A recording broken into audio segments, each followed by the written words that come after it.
Hi friends, ഇന്ന് ഞാൻ നമ്മുടെ താരമായിട്ട് അടുത്ത റെസിപ്പി ആയിട്ടാണ് വന്നിരിക്കുന്നത്. നമുക്കറിയാമല്ലോ നമ്മുടെ താരം ഗ്രീൻ ആപ്പിൾ. അപ്പോൾ ഇവനെയും കൊണ്ട് ഞാനിന്നൊരു അടുത്തൊരു എന്താ പറയുക ഒരു പുതിയ റെസിപ്പിയും കൊണ്ടുവരികയാണ്. ആപ്പിൾ പച്ചടിയാണ് ഇപ്പോൾ നമ്മൾ ചെയ്യാൻ പോകുന്നത്. അതിന് നന്നായിട്ട് നമ്മൾ ആപ്പിളിനെ ചെറുതായിട്ട് അരിയുന്നു.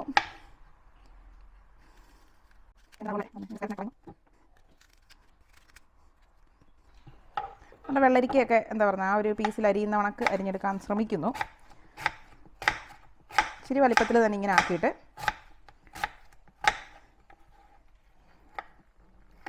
ഇവിടെ നിന്ന് ഇങ്ങനെ അരിഞ്ഞെടുക്കണം. ആപ്പിളിന് കുറച്ചുകൂടെ എന്താ പറയുക ഒരു ഉരുണ്ടിരിക്കുന്നതുകൊണ്ട് കുറച്ച് നീളമൊക്കെ തോന്നും ഇതിൻ്റെ പീസിന്.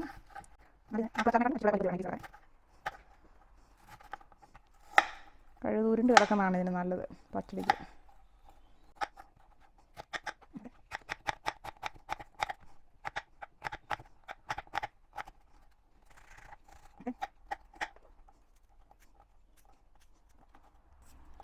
ഓക്കെ, ഇതിങ്ങനെ നമ്മൾ റെഡിയാക്കിയിട്ടുണ്ട്. കണ്ടോ, ഇപ്പം ഇങ്ങനെ ഉരുണ്ട് പീസുകളാക്കി ചെറിയ കുഞ്ഞു പീസുകളാക്കി എടുത്തിട്ടുണ്ട്.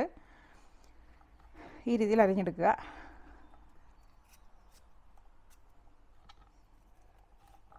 ഒരാപ്പിൾ മതി. നമ്മൾ തൽക്കാലം നമുക്ക് ഒരു ദിവസത്തേക്കൊക്കെ ഒരു പച്ചടി വെക്കാനായിട്ട് ഇത് മതി. 2-3 അംഗങ്ങളൊക്കെ ഉള്ളൊരു കുടുംബത്തിന് ഇതാവശ്യമുള്ളൂ. ആപ്പിൾ കിടക്കുന്നതാണെന്ന് തന്നെ നല്ല ഭംഗിയുണ്ട്. ഇനി നമ്മൾ റെഡിയാക്കാൻ പോവാണ്. പിന്നെ ആപ്പിളിന് നമ്മളെപ്പോഴും പറയുന്ന പോലെ തന്നെ ഇവൻ്റെ കളർ പോകുന്നതിന് മുമ്പ് തന്നെ പെട്ടെന്ന് തന്നെ ഞാൻ ഉപ്പ് ചേർക്കുകയാണ്. എന്നിട്ട് ഇത് നന്നായിട്ട് തിരുമ്മി പിടിപ്പിക്കുന്നു.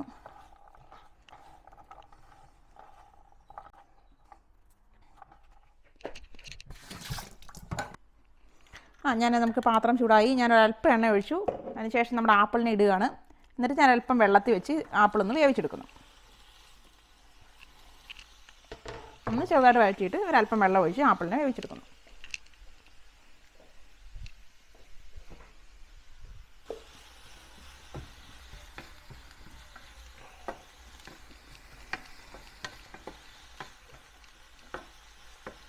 ഇനി ഒരല്പം വെള്ളം ഒഴിച്ച്, ഉപ്പൊക്കെ ഉണ്ടല്ലോ, അപ്പം അല്പം വെള്ളം ഒഴിച്ച് ആപ്പിളൊന്ന് വേവിച്ചെടുക്കുകയാണ്.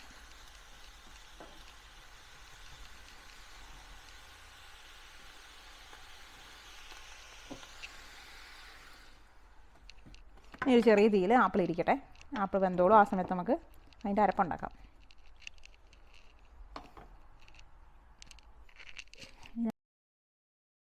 ഞാനിപ്പോൾ നേരത്തെ ഒരു കറിക്ക് വേണ്ടി എടുത്ത കുറച്ച് അല്പം തേങ്ങ എനിക്ക് മിച്ചം ഉണ്ടായിരുന്നു. അത് കൂടാതെ ഞാൻ കുറച്ചും കൂടെ എനിക്ക് ഈ പച്ചടിക്ക് ആവശ്യമുള്ള തേങ്ങ ഞാൻ അരിഞ്ഞ് ചേർത്തിട്ടുണ്ട്. ഇനി ഇതിലേക്ക് ഞാൻ ഇടാൻ പോകുന്നത് കുറച്ച് കടുകാണ്. പച്ചടിയാണല്ലോ, അതുകൊണ്ട് തന്നെ ഒരല്പം കടുക്, പച്ചയ്ക്ക് കടുക് നമ്മൾ അരച്ച് ചേർക്കണം. അപ്പം അതിടാൻ പോവാണ്. ഞാൻ ഇത്ര കടുക് ഇടുകയാണ്. ഒരുപാട് വേണ്ട, ഒരു 1/4 സ്പൂണോളം. ഇനി ഞാനൊരു പച്ചമുളകും കൂടി ഇട്ട് ഇത് അരച്ചെടുക്കുവാണ്. പഴുത്തമുളകാണ് എൻ്റെ ഉള്ളത്, അതുകൊണ്ട് പഴുത്തമുളക് ഇടുന്നു. ഒരല്പം വെള്ളം കൂടെ ചേർത്ത് നമുക്ക് ഇത് അരച്ചെടുക്കാം. ആദ്യം എനിക്ക് ഇത് നന്നായിട്ടൊന്ന് ക്രഷ് ആവാൻ വേണ്ടി ഞാനിപ്പോൾ വെള്ളം ചേർക്കുന്നില്ല. അതിനുശേഷം ഞാൻ കുറച്ച് വെള്ളവും കൂടെ ചേർത്ത് ഇത് അരച്ചെടുക്കും. പിന്നെ ഒരല്പം ഉള്ളി നമുക്കില്ലാത്തത് കൊണ്ട് തന്നെ ഞാനൊരു ലേശം സവോളയും കൂടെ ചേർക്കുവാണേ. ഒരല്പം സവോള, ഒരു 1/4 ഭാഗം പോലും ഇല്ല. ഇത്ര സവോളയും ചേർത്ത് ഞാനിന്ന് അരച്ചെടുക്കുക. നമ്മുടെ പുതിയ മിക്സറാണ്.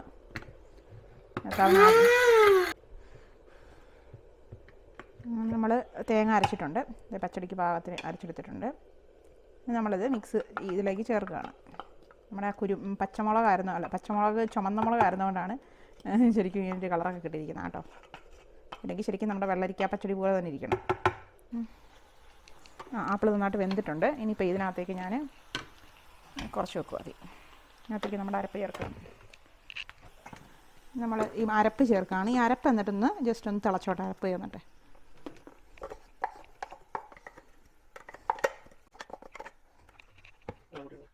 അധികം വെള്ളത്തിൻ്റെ ആവശ്യമില്ല പച്ചടി ആയതുകൊണ്ട് തന്നെ.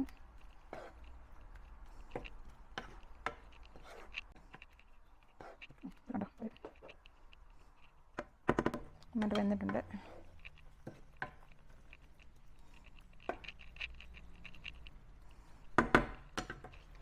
തിളയ്ക്കുന്നൊരു സമയത്ത് നമുക്ക് തീ ഓഫ് ചെയ്തേക്കാം. ഇനി നമുക്ക് ചേർക്കേണ്ടത് തൈരാണ്. തൈര് ഇതിനൊരു ഈ ഒരു സ്പൂൺ, ഒരു ഹാഫിന് മേലെ തൈര് ചേർത്തു. നമ്മൾ തൈര് തിളയ്ക്കുന്നതിന് മുമ്പ് ഇത് മാറ്റണം. പച്ചടി റെഡിയായി. ഇനി നമുക്കൊന്ന് കടുക് പൊട്ടി ചേർക്കണം. ഇതുവരെ നമ്മൾ ഒരല്പം എണ്ണ ഒന്ന് എന്താ പറയുക ഇത് ഒട്ടും മുന്നൊന്ന് ഒഴിച്ചതേ ഉള്ളൂ നമ്മുടെ ആപ്പിള്. ഇനിയിപ്പോൾ നമുക്കൊരല്പം എണ്ണയിൽ കടുക് പൊട്ടിച്ച് ഒന്ന് ചേർക്കണം. ഈ ആപ്പിളിൻ്റെ ഉപ്പൊക്കെ മതി ഒന്ന് നോക്കട്ടെ. നമ്മൾ ആപ്പിളെ കുറച്ച് ഉപ്പ് പുരട്ടി വെച്ചാൽ നല്ല ടേസ്റ്റ് ഉണ്ട് കേട്ടോ. ശരിക്കും ഒരു മാങ്ങാ പച്ചടിയുടെയൊക്കെ ഒരു ടേസ്റ്റാണ്. വെള്ളരിക്കയും മാങ്ങയൊക്കെ സത്യം പറഞ്ഞാൽ അവരൊക്കെ തോറ്റു പോകും കേട്ടോ. നല്ല ടേസ്റ്റ്. ഇനിയിപ്പോൾ ഞാൻ അതിന് ഇച്ചിരി കടുക് പൊട്ടിച്ചെടുക്കുക ഒഴിക്കുകയാണ്. നമ്മൾ കടുക് പൊട്ടിക്കാനുള്ള പാത്രം വെച്ചു. ഒരല്പം ഞാനിപ്പോൾ ഒലിവ് ഓയിലാണ് ഉപയോഗിക്കുന്നതിന്. അല്പം ഒലിവ് ഓയിൽ ഉപയോഗിച്ചു. Extra virgin. ഓക്കെ.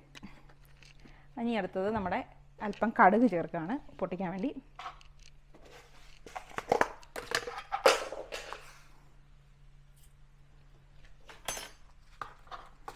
ഇനി ഒരു 2-3 കറിവേപ്പില.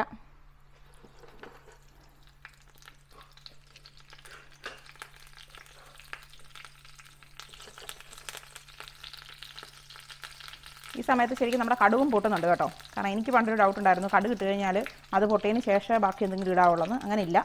കടുക് നല്ല ചൂടെണ്ണയിലോട്ടാണ് വീഴുന്നെങ്കിൽ അത് പതുക്കെ പൊട്ടിക്കോളും. അതിൻ്റെ ആ ടെമ്പറേച്ചർ എത്തുമ്പോൾ അത് പൊട്ടിക്കോളും. പിന്നെ നമ്മുടെ അതേ കണ്ടോ കടുക് പൊട്ടി. ഇനി ഓൾറെഡി നമ്മൾ ഇതിനകത്തേക്ക് ചേർക്കുകയാണ്. ഓക്കെ. നമ്മുടെ ആപ്പിൾ പച്ചടിക്ക് ഒരു കളർഫുള്ളൊക്കെ ആയിപ്പം ഭംഗിയൊക്കെ വന്നു. എണ്ണയും കൂടെ ഒക്കെ ചേർന്ന് പിന്നെ പറയണ്ടല്ലോ അതിൻ്റെ ഒരു ടേസ്റ്റ്. ശരിക്കും വെളിച്ചെണ്ണയൊക്കെ ഉപയോഗിക്കാം. നാട്ടിലൊക്കെ ആണെങ്കിൽ വെളിച്ചെണ്ണ ഉപയോഗിക്കുക. ഞങ്ങൾക്ക് ഇവിടെ വെളിച്ചെണ്ണ ഉപയോഗിച്ചാൽ ഇത് കട്ടിയായിട്ടിരിക്കും കഴിക്കാൻ നേരം. അതുകൊണ്ടാണ് ഞാൻ വെളിച്ചെണ്ണ ഉപയോഗിക്കാത്തത്. കാരണം ഇപ്പോൾ ഇവിടെ തന്നെ ഇപ്പോൾ ഇരിക്കുന്ന വെളിച്ചെണ്ണ തന്നെ അത് കട്ടിയായിട്ടായിരിക്കുന്നത്. അതുകൊണ്ട് നല്ലൊരു പച്ചടിയാണ്. എല്ലാവരും തന്നെ ടേസ്റ്റ് ചെയ്യുക, അഭിപ്രായം അറിയിക്കാം. ശരിക്കും മാങ്ങയും എന്താ പറഞ്ഞാൽ വെള്ളരിക്കയൊക്കെ തോറ്റു പോകുന്നൊരു പച്ചടിയാണ്. ശരിക്കും പറഞ്ഞാൽ സദ്യക്ക് ഇത് ഒരെണ്ണം വെക്കാമായിരുന്നു എനിക്കിപ്പോൾ തോന്നുന്നു. Thank you so much for watching our channel. Subscribe please. Support ചെയ്യുക. എല്ലാവരുടെയും സഹകരണം ഞങ്ങൾ പ്രതീക്ഷിക്കുന്നു. ഇനിയും പുതിയ ഐറ്റംസുമായിട്ട് പിന്നെയും കാണുന്നതായിരിക്കും.